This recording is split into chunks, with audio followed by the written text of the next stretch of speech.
Një aksident tragjik rrugor ka tronditur mbrëmjen e së dielës zonën e Drashovicës në aksin Vlorë-Kot, duke lënë pas 3 viktima dhe duke rikthyer në vëmendje rrezikshmërinë e këtij segmenti rrugor. Ngjarja e rëndë ndodhi përgjatë rrugës së Lumit të Vlorës, një aks i frekuentuar nga drejtuesit e mjeteve, ku sipas të dhënave paraprake, 2 automjete janë përplasur kokë më kokë. Përplasja ka qenë e fuqishme, duke shkaktuar dëmtime të rënda në të 2 automjete, të cilat u shkatruan pothuajse plotësisht në pjesën ballore.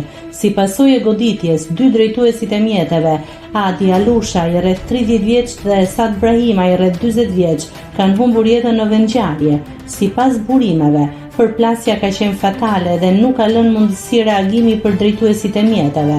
Ndërkohë, pasagjeri në një prej automjeteve, Andrea Begaj, është nxjerrë nga mjeti në gjendje kritike dhe është transportuar me urgjencë drejt spitalit, ku ka marrë ndihmën e parë mjekësore. Megjithatë, pavarësisht përpjekjeve të stafit mjekësor, ai nuk ka arritur të mbijetojë plagëve të marra dhe ka ndëruar jetë vetëm pak orë më pas, duke e çuar në 3 numrin e viktimave nga ky aksident i rëndë. Menjëherë pas aksidentit, në vendngjarje kanë mbritur forcat e policisë, shërbimet zjarfikse dhe ambulancat, të cilat kanë punuar për nxjerrjen e personave nga automjetet dhe për dhënien e ndihmës së parë. Zona është rrethuar për disa orë, ndërsa qarkullimi është bllokuar përkohësisht për të lejuar ndërhyrjen e shërbimeve emergjente dhe kryerjen e veprimeve hetimore.